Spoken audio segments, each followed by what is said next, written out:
This is problem 8-41E. It's on page 447. Specify a suitable wide flange beam to be made from ASTM A992 structural steel to carry the load shown in figure 8, P8-41, which is just below the statement. Based on the design stress and bending. Then for the beam selected, compute the shearing stress from the shear or from the Webb shear formula and compare it with the design shear stress. Okay, so the first thing to do is to calculate reactions. I'm not going to show you all of the details. I will draw the beam, but basically initially you just have a statics problem.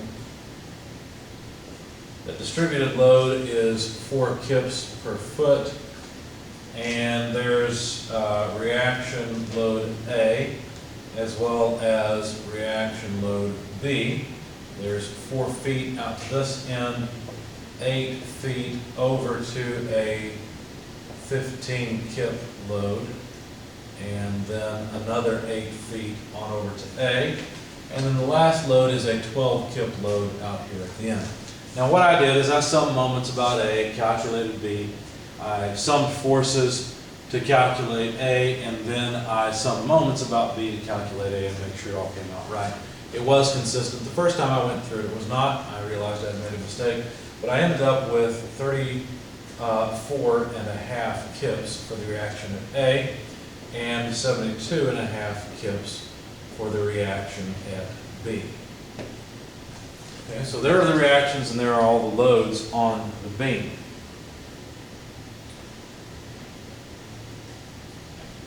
Okay, so the next thing to do was to draw the shear and moment diagrams in order to determine the maximum shear and moment loads.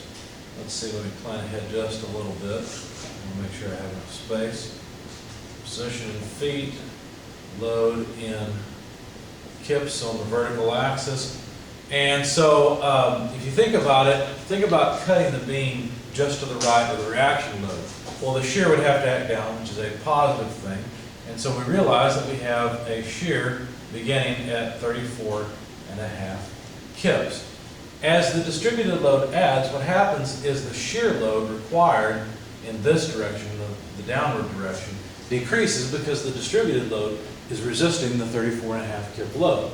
Now since this load adds, this distributed load adds at 4 kips per foot, well then each foot is going to take away 4 kips from this. So basically if we have 8 feet worth, then 8 times 4 is 32, and so we take 32 from 34.5, and by the time we get over here, just beneath that 15 kip load, we'll end up at 2.5 kips, because 34.5 less 32 is 2.5.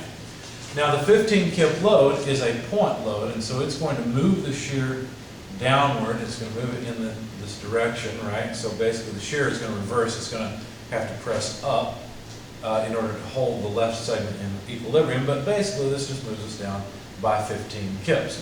So 2.5 positive would take us down to negative 12.5. So let me try to do a little bit better job with the scale. There's negative 12.5 kips. Now the distributed load continues to add, and so the shear has to be up, resisting more and more and more downward load.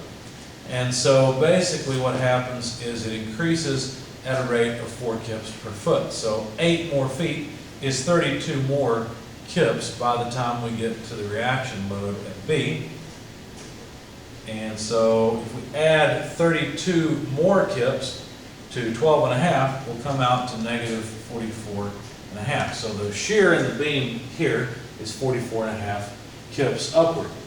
Now at this reaction force, what will happen is there's 72.5 kips to help support all this left-hand side, but it's more than we need, right? So we're going to move up by 72.5. When you move up 72.5, you come up, when you do the math, you come up to 28 kips.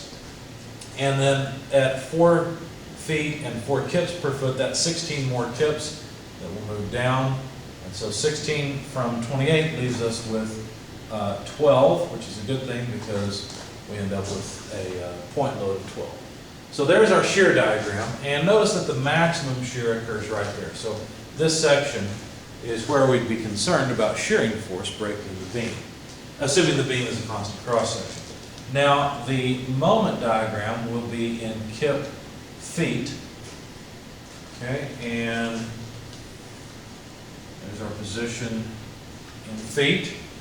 Now, to the left of the beam, there's no moment, so we'll begin at a 0 moment. In order to calculate the moment, all you have to do is add up area. So what I did is I took 34.5 plus 2.5, right, which is 37, multiplied it by 8 feet and divided by 2. That way I got the final magnitude of the moment at this point. I don't really care about the particular shape. I'm just looking for the maximum moment as I go. But I do know it's going to be concave down because we add a lot of area initially and add less and less area as we go along. So this is, when you do the math, 34.5 plus 2.5 quantity, which is 37, divided by 2, multiplied by 8, you get 148. And so then I needed to add negative area. I used the same trick. I just added 12.5 to 44.5, divided by 2, and multiplied by 8. And then added that to 148, because notice this area changes the position on the moment graph. And so that came out to a negative 80. And again, since we're adding more and more area later, or taking away more and more area, however you want to look at that, the point is that it's concave down. Okay? And then this area here ended up being 80, and so that was good. That means that it comes back to 0 as it should. Okay, so there's my moment diagram, and here's the maximum moment. The maximum moment occurs right there beneath the 15 kip load. So that's really what I needed. This is the maximum moment, and this is the maximum shear. And so now, if I'm going to design the beam based on the bending stress, I'll have to calculate it. In fact, I want the maximum bending stress. So I want the stress at the top and bottom of the beam cross-section.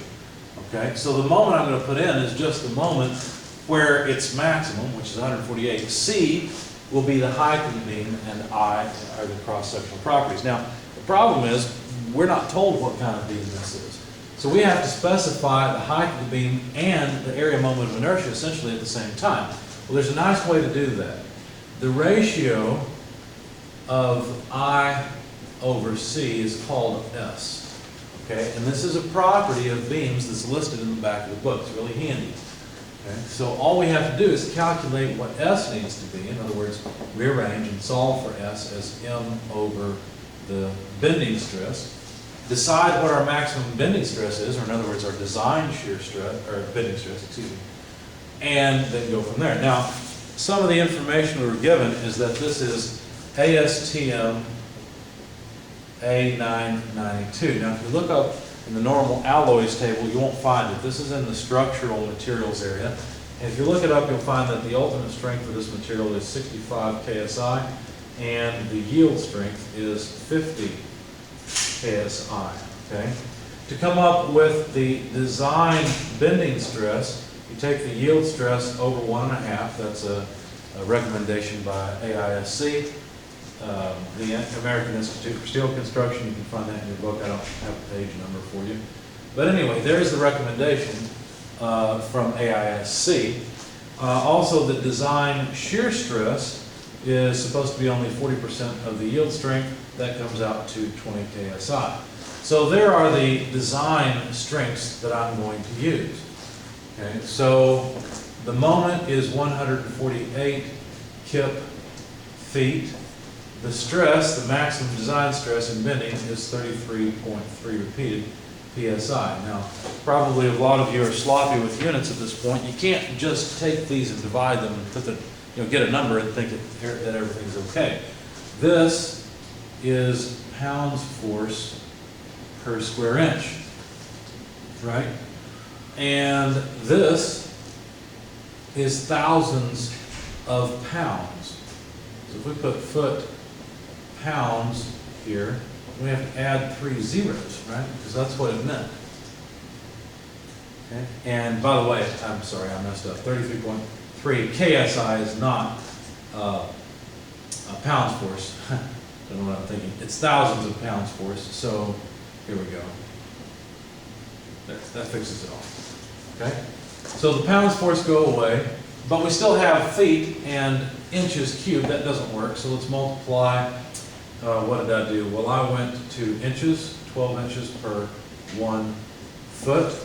And notice what we end up with is a number in cubic inches. In fact, that number came out to be, let's see, where is it? Here it is. 53.28 cubic inches. Okay? So that's what I got. Let me get rid of the stuff we don't need anymore. And so what I did is I went and looked for a beam that had at least that much S. Okay? Can't remember the name of it, but that's what I needed.